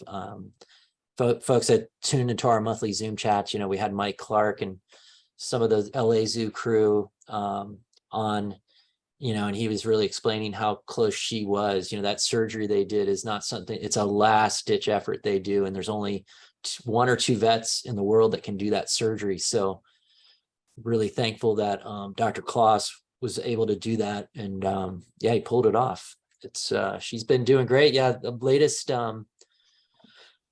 I believe 171 might have been on the cam yesterday in Big Sur. But yeah, she's back to her old self, and she's back with her mate, Shadow 209, one of arguably the most dominant bird up in Big Sur right now. And so we're hoping good things. We're hoping they get, nesting season is just around the corner. Hard to believe. We have birds just fledging right now, and now nesting season's just starting. The next nesting rounds kicking into gear, comes around so quick. So yeah, this next December is kind of a, you know, if you guys are watching the Big Sur cam or seeing birds out in the wild, this is when the males will begin the courtship displays and start courting the females. And then that will turn into them actually going to the nest, and then the female laying an egg. And that goes from January as late as April, even from typically January to March, late January to March. We'll start seeing eggs and in the wild. And again, we rely heavily on those GPS transmitters to help us find these nest sites. Some of the birds are obviously going back to the same spots and it still helps. The GPS is really valuable. All these nests are in really rugged areas, so that it's just more efficient that we're able to have these GPS to rely on to help us find these nest sites. So so nesting season is just around the corner. Then typically eggs are hatching, you know, they have a 2-month incubation period roughly, and they hatch around 57 days. And so if they lay an egg in late January, it's going to hatch in, you know, late March. And then that chick could be in the nest for the next 6 months until it fledges, you know, in fall, you know, and typically in October, November, which is where we're at right now. We have our Big Sur wild chick fledged this year on the cam, which was really awesome. It was pretty far away, but we actually did get a pretty good look at it. And again, Meredith put together an awesome video to capture that whole process of, we had to move the nest cam this year because Redwood Queen decided to nest at Phoenix's tree, which is just up the ridge from there, but it was a big operation to move the camera up. And we couldn't get the camera actually into the redwood. They'd already begun nesting. So we put it out on a ridge behind the nest where we could look down and see what's generally going on, making sure, you know, the birds were coming, the pair were still showing up. And we figured when the chick got old enough, we would spot it. And that's what happened. And big shout out to our explore.org dedicated viewers. You know who you are, Cali Condor, Kelly Loves Cats. They have these different handles on the comment chain, and they are super dedicated, and we glean a lot of information. They don't miss a beat on those cams. And they spotted they spotted the fledgling out on the tree right when it came out, and we were pretty excited. And then Evan did a follow-up trip and was able to get footage of the chick outside the nest. And I'm going to play that video right now. If it looks safe at the release pin there, I think we're good. Yeah, and Joe, I noticed in this chat that someone noticed 171 Traveler feeding in Big Sur on the cam up there as we were talking. There we go. I figured she was around. That's awesome. Yeah, that's a great spot. The Big Sur cam is for birds like 171 and our more dominant birds in the overall flock in Central California. That cam is definitely the best cam to tune into to see the upper hierarchy. And again, San Simeon's really great for Mike's bird and Big Gulp and some of this other little hierarchy down here. But all right, I'm going to go ahead and play this nest video. So enjoy, everyone.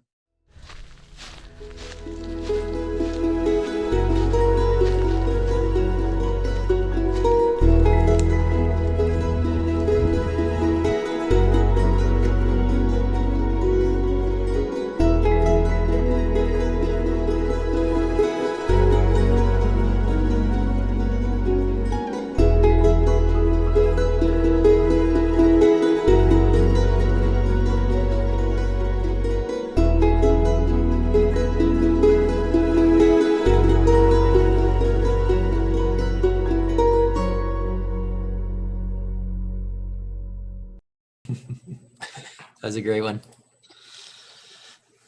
Yeah, that was a lot of that's no easy hike, wouldn't you say, Darren? Yeah, I mean, it's It's a beautiful hike. It is beautiful. It's also what I would call, that's what you get when you hike in Big Sur. It's something that'll bust you pretty good like that. But it is beautiful though. I mean, it's tough, but it's hard to complain because you're just surrounded by some pretty impressive beauty out there. Yeah, I forgot that day. Did you get stuck with the battery? Who got stuck with the battery, or did we give that to Evan? I don't He's a glutton remember. for that stuff. Evan likes to take the heaviest load. You got to love that. Yeah, I can't say I remember the specific designation of the equipment, but I yeah, know, I've kind of blocked it out myself too, but I always have to go back to, as everyone remembers, Nico's rescue from the wild. Evan famously had a Nico strapped to his back. That was pretty cool. So he's our workhorse. What's happening? You got any those wild birds moving around out there? Yeah, unfortunately not closer to us, but Evan has been following 1100 around, and it looks like 566 and 711 are feeling a little territorial this morning, and so he recently saw them chasing her around a bit. She's a little further down the ridge now, but he's still getting visuals of her. Oh, so they are chasing her. Interesting. Yeah. The boys. A little too territorial, but she'll figure it out. Yeah, she'll be all right. They'll have to go through it. All right, so just to recap to everybody, Madrone, we opened the doors right around 10 o'clock. We opened up that upper door that you're seeing right now where the two birds are perched, and Madrone went right out right away. And the other two stayed up there on their perch right here. They've been holding fast, holding steady up on those perches. Wild Bill is inside, and he's stayed inside the main pen. He's in the back there. And then around 10:30, I think we opened up the lower door. Something around that. Yeah, roughly.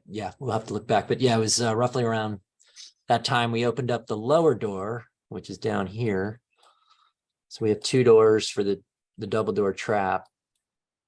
You can see right there. So if Wild Bill drops down to the ground, he'll jump right down and come right out. So that's the theory, at least, but he's got to jump down. But we're seeing pretty normal behavior with the birds. They're playing it safe. Some birds go out fast, some take their sweet time. And again, it wouldn't surprise us if these birds sat here all day and never went out. It's happened before. And so again, we're on Condor time, and there is no rush in the bigger picture of this bigger scheme of things of the lifespan of these birds, 40, 50 years in the wild. We're content with just letting them go out when they want to go out. So yeah, we're hoping we'll see these guys go out here pretty soon. And along those lines, Joe, if the birds choose to stay in the pen, what happens there in terms of the specifics? Like, are the doors shut? Is there food on the inner side of the pen? And do the doors then open again at some other point, maybe tomorrow morning? What's the procedure if the birds stay today? Yeah, you want to jump in, Darren, on that? Yeah, that's a great question. Thank you, Mike. So tonight, if the birds don't leave, we will close the doors again. And that's just a safety measure. We don't want anything potentially getting into the pen. And then really we'll look to see when the next best weather day would be to open the doors and try to release the rest of these guys. Also tonight, when we close the doors, we'll put another carcass inside the pen so they have food, and change their water and everything. Basically, kind of go back to what we were doing to care for these birds the past couple months. Just treat them like they're still captive birds and in our care. Yeah, Darren, and you mentioned the weather, and some of the questions are regarding the weather. Catherine in Mountain View astutely points out that our releases seem to be in fall. And so is there any advantages to that? Do condors released in the colder months do better than those released in the warmer months? How does weather play into this? Yeah, a lot of it has more to do with, I think, the amount of daylight. So what's nice about releasing them in the fall when there's less daylight is that there's just less time that the condors can spend flying around and potentially going to places where they could find harm. And that's important just because like Joe was describing earlier, I mean, these birds are still not truly wild. They have a lot to learn still. And so it's nice to have the shorter days, because on a per day basis, they just have less time to potentially get into a risky situation, but that still gives them ample time to learn how to be a wild condor. Yeah, and the timing with age is better for the fall. And we always avoid summer just because of the heat. The heat can be really deadly to a young bird, whether it's a condor or any raptor when they go out on some, especially the Central Coast, even if they go inland, they can get into a spot, dehydration will take them way faster than they can go a few weeks without food, but water will catch up to them real quick. So we avoid summer in general, just for that higher risk. But really, like Darren said, the timing works out really well for not only they're hitting that age we talked about earlier of when they would naturally leave their parents, and as well, like the shorter day period, the shorter day photo period is really in our advantage and advantage to them. And that's something we've just learned over the years, And I guess we can measure success by the birds leaving and integrating well into the flock and surviving. But Heather wants to, in Anaheim, she wants to take it a step further, and she asks about success in terms of experience with these birds later becoming nesting birds. Have you observed that from previous releases, birds growing up and then laying eggs in the wild? Have we experienced that?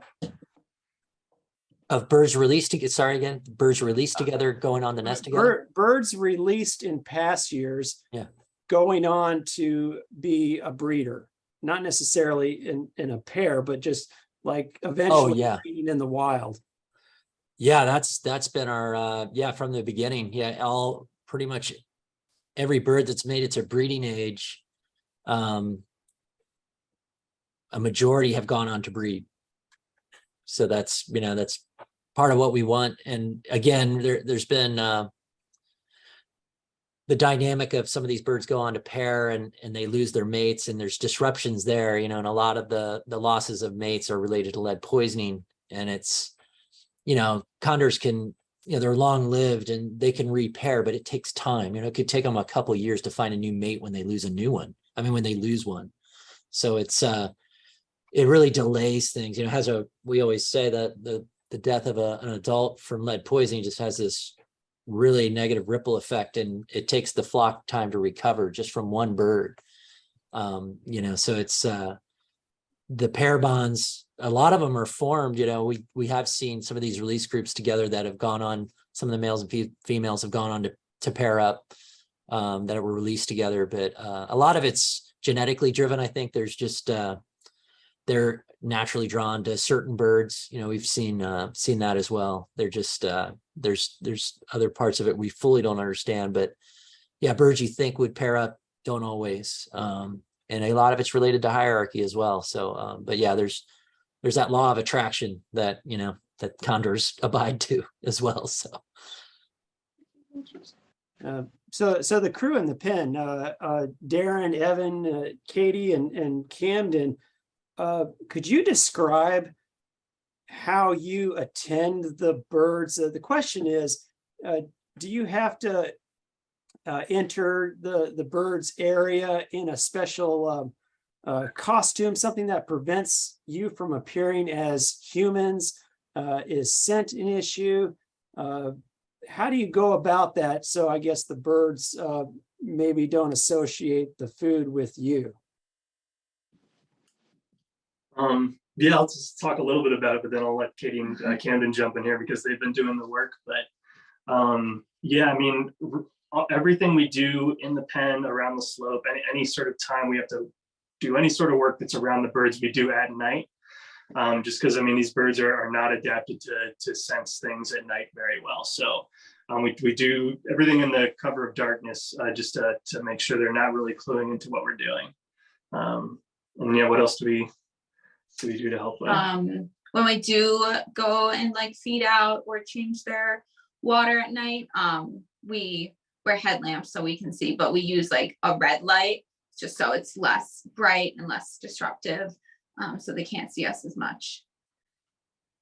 Yeah. And I guess there are times where you just have to appear as you are, like when you're changing a transmitter, handling the birds. And my guess is that instance is a time where it's okay for the birds to associate humans with a negative experience because we want them to have that sort of fear of humans. So it's kind of, we don't want them to be sort of thinking of us as the food provider, but we also have to, be ourselves when we're handling these birds. Definitely.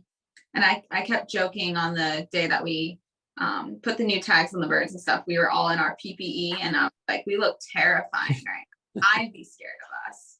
So that definitely played to our favor. Yeah, that was a new one for handling for sure. The new protocols, biosecurity protocols have definitely, but it worked. We adapted and it worked out. And again, big kudos for everyone. Yeah, it was something new we hadn't done before. So it was, everyone embraced it and did really well. All right. Any updates from on the outside there? I think so. Yeah, nothing new. I think, yeah, Evan's got our last update from him was that he's getting looks at 566, 711, and 1100 all in the same area. Yeah, so I think folks that regularly tune into the San Simeon cam bring up the how many turkey vultures we see on the San Simeon cam. It's comparative to the Big Sur cam, where we don't really see that many turkey vultures. It's interesting how many more we do see down there. Have you seen any around this morning? I thought I saw one fly by earlier.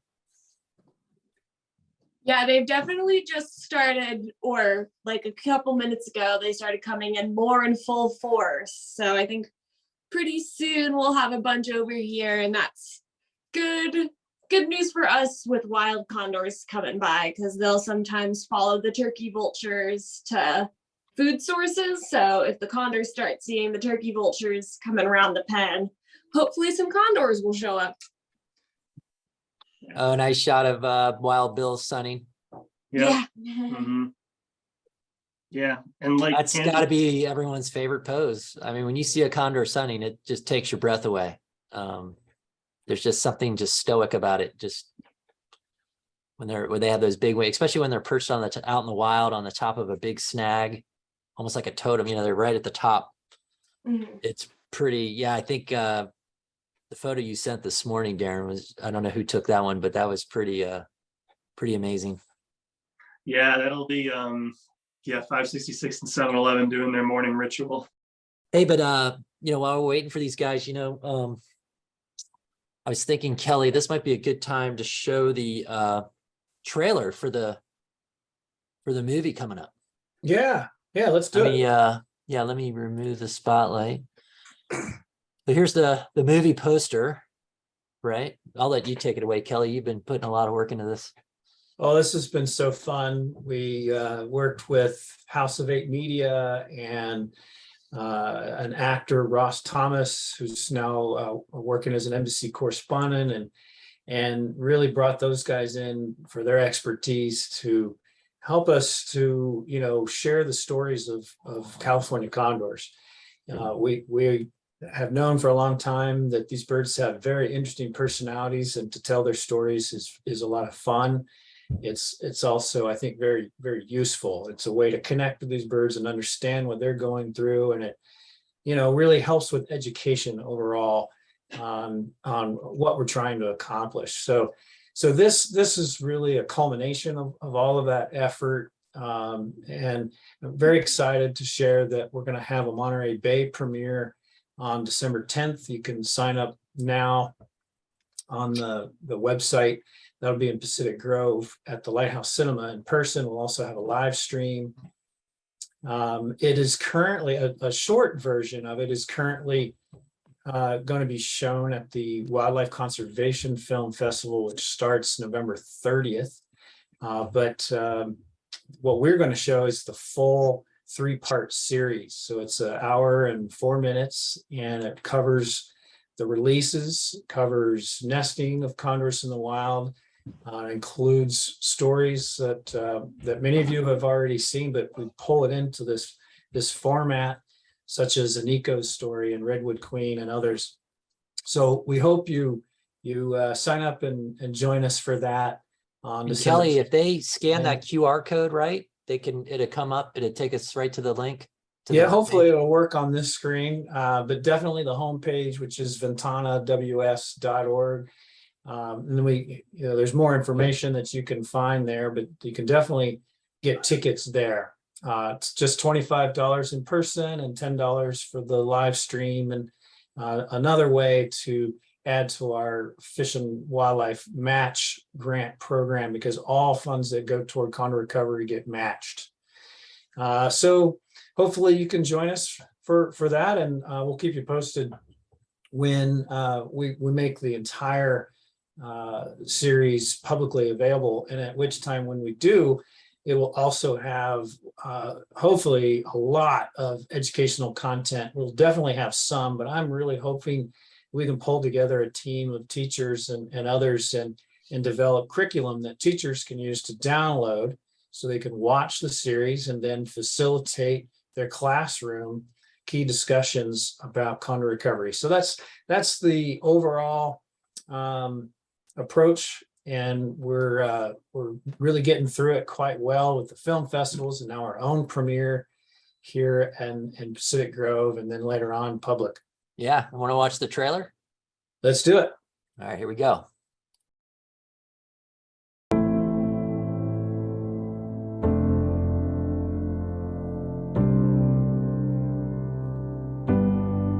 Eminent field biologist George Schaller once said, "There are never victories in conservation. If you want to save a species or a habitat, it's a fight forevermore. You can never turn your back."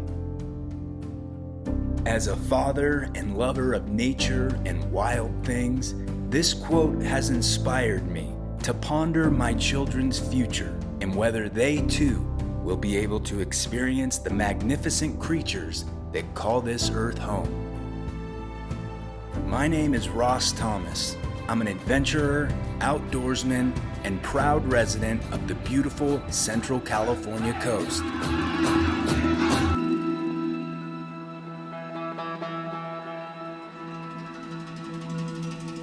The condor has long been synonymous with this rugged coastline, but its survival as a species hangs in the balance.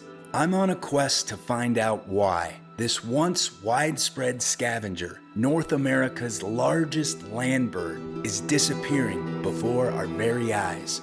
In an effort to find truth and transparency, I've reached out to the Ventana Wildlife Society, scientists and experts leading the recovery effort in California, bringing these birds back from the edge of extinction. Join me as we embark on an adventure of discovery into the mysterious life and death of the California condor.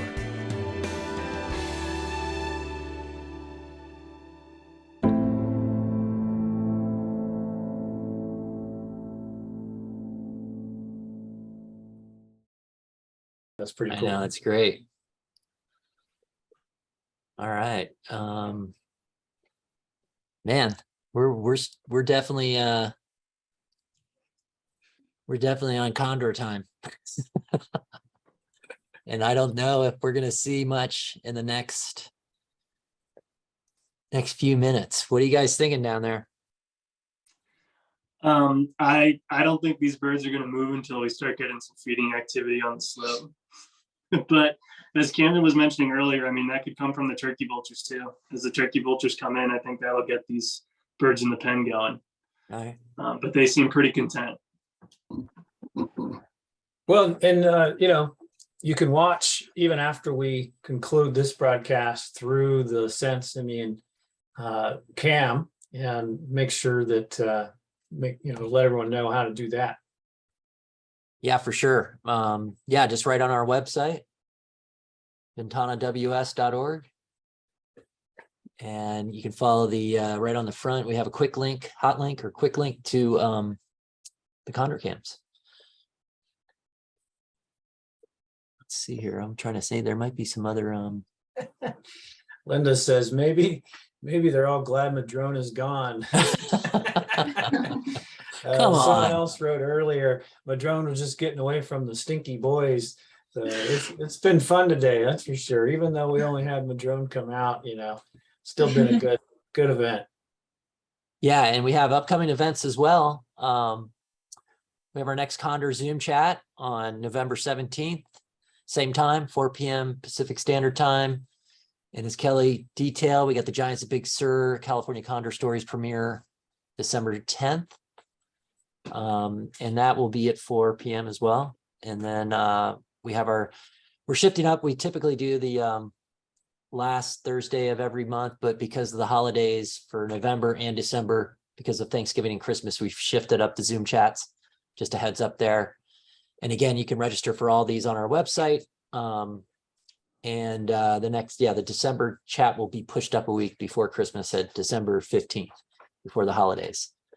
And again, we'll have for the November 17th, I've given some teasers out, but we'll have some new stuff to show on the rebuild.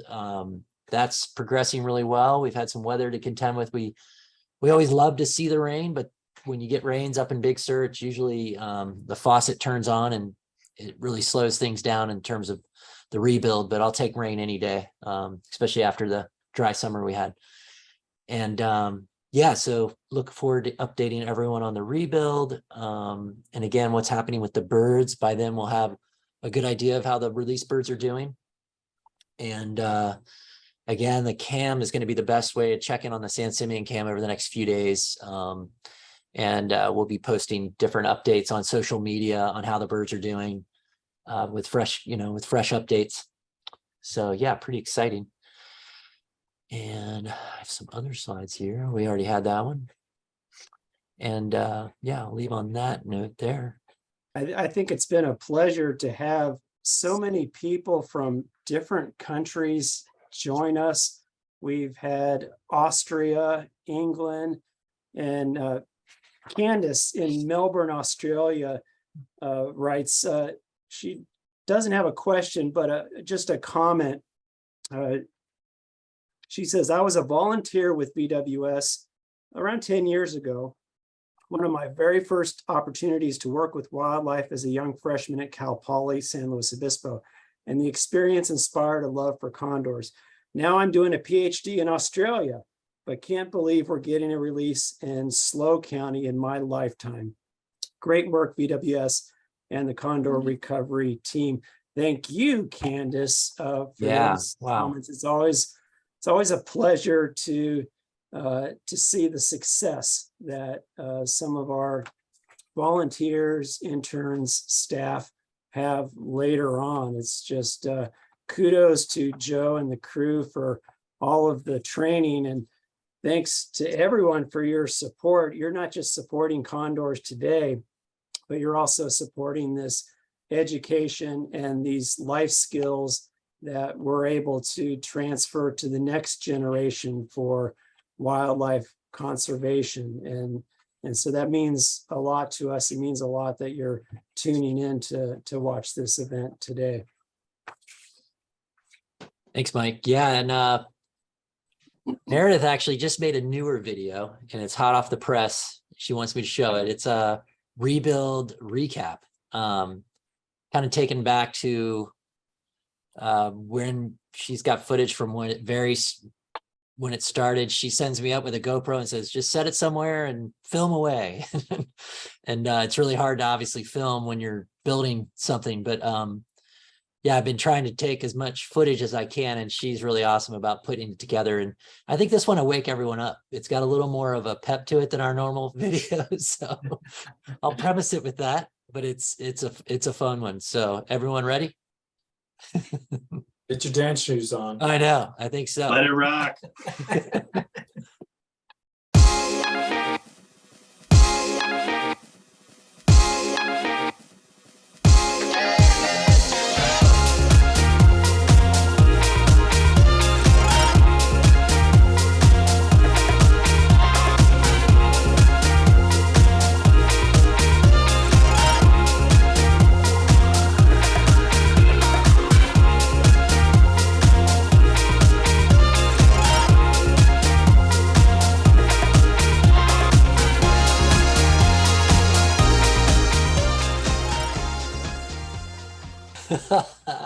Nice one, Meredith.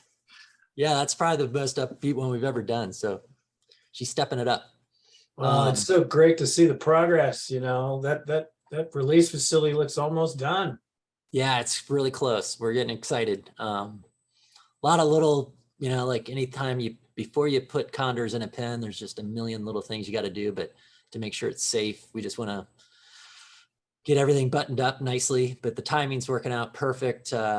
Yeah, we like to do a winter roundup of some of the birds, especially some of the breeders before they go out and start nesting. We like to make sure we have good functioning GPS on the key birds. Usually we'd like to try and get them on the females. And Darren and Evan and Danae and Kara have pinpointed a few of the pairs that we want to target for getting GPS transmitters on. So we're excited. And again, you know, condors nest every other year. So Redwood Queen and Phoenix, because their chick just fledged, they're going to be busy the next year nurturing that bird along. And they'll probably nest. So they'll nest again in 2024. So 2023, we have a lot of birds that didn't nest this past year coming online. So we're pretty darn excited. You know, we could have as many as 8 to 10 pairs nesting this next round. We've had some new pairings, and it's a pretty exciting time for us biologists is when the birds start getting in nesting mode, because there's always some awesome surprises that, you know, we see sometimes new pairings or birds switch, and we'll be keeping everyone updated. That's why it's great to jump in on our monthly Zoom chats, because we can kind of, the soap opera dialogue continues of these pairings and what's happening with the social hierarchy and who's pairing with who. It's pretty fun, and it changes literally month to month. So yeah, it's good to tune into the Zoom chats and hear it straight from the crew of what's happening with these different pairs. So yeah, we're excited with the upcoming nest season. And yeah, and again, that the Big Sur release pen will feed that. It's a great tool that we use not only to check these birds to make sure they're not high in lead, but really critical to monitoring, our monitoring task of seeing how successful they are at nesting, where they're going, all that good stuff. So anyway, yeah, it was a fun video, Meredith. Thank you. So how are we looking down at the pen? We got anybody showing up? No, yeah, no one yet. We've been seeing some vultures flying around, but no one has come down to feed on the carcasses yet. Yeah, we have a joke amongst the crew. The minute I stop the Zoom, everything will happen. Well, we're recording this on the outside too, right? So we're gonna be able to put together a video of the release, kind of a summary or compilation, if you will, right? Yeah. So the crew set up a couple 4K trail cams and aimed at the upper door and the lower door. I think Darren was mentioned that earlier today, this morning, but they did that last night. And yeah, we're hoping that we get some really nice, we're pretty sure we got a pretty good clip of Madrone going out. And then the others, they'll be recording all day. So once Meredith gets that in her hands, she'll doctor something up really awesome and get it out on social media for everyone, kind of a recap of the whole releases. But yeah, there's a lot of daylight left today. It's in terms of condor time, it's pretty early.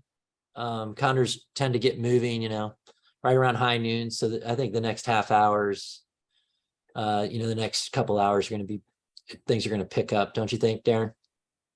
Yeah, I think so. I mean, like we were talking about before, once there's some feeding activity on the slope, I think the birds are going to get interested in what's going on outside, whether that be from other condors or even just turkey vultures showing up. That'll definitely get the condors more active. Yeah, so I think this is probably a good time to transition from, in the Zoom and folks transition over and just watch the cam the rest of the day. What do you think? Yeah, I just want to say thanks to Madrone, because at least we had one bird come out. Yeah. It was quick, but we'll definitely when we get a hold of that video, we'll play it back and send it out to folks. And again, this Zoom will be put on our website later.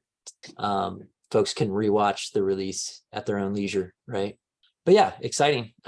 This is kind of what we expected. They don't always go out right away. But again, the cam's live. It's going to keep going all day. So just stay tuned in and you'll get to watch it with us. And yeah, we just appreciate such a big turnout. Pretty awesome. This is such a great way to communicate with all of you what we're doing and what you're seeing, and really put you in our shoes and see it how we see it.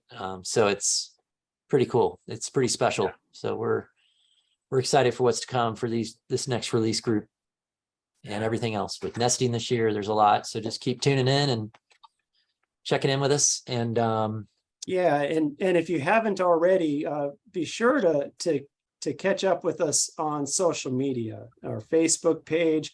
If you enjoyed those videos, check out our YouTube and watch even more videos. And that's a great way to stay in touch, at least until our next Zoom on November 17th. Yeah, big time. And yeah, so to get to the cam again, it's on our website, and there's a link at the website to get to the live streaming cams. And when you get to the cam page, there'll be a choice of going to the Nest cam, the Big Sur cam, or the San Simeon cam. The cam you're watching right now, again, is the San Simeon cam if you want to watch this, but you can also switch them back and forth or get all three cams up at the same time. I think there's a way to do that as well. So yeah, and you can stream it through YouTube or explore.org. But again, the Ventana website's just probably the preferred. And yeah, enjoy the rest of the day. And yeah, I have a feeling they're definitely going to go out, just going to probably be at their own leisure. Hey, last but not least, let's give a big shout out to Darren and Evan and Katie and Camden for, those birds wouldn't even be out there today if it weren't for them. Yeah, big kudos, you guys. Yeah, thank you guys so much, and thanks to you guys on your end Joe, Mike, Kelly, Meredith for helping us prep all this and set things up there. And I know Danae Mouton and Kara Fadden, the other condor biologists who aren't here today, but they set up a lot of things earlier this week to make this setup and prep for this so smooth. So yeah, just thanks to everyone for this awesome effort. Yeah, awesome team effort. Yeah, it took a whole village here, but yeah, we're just glad folks tuned in, and we're excited. We got Madrone out there flying free and gonna have 3 others pretty shortly. So stay tuned, everybody. Yeah, thank you everybody for your support. And I'm gonna sign out.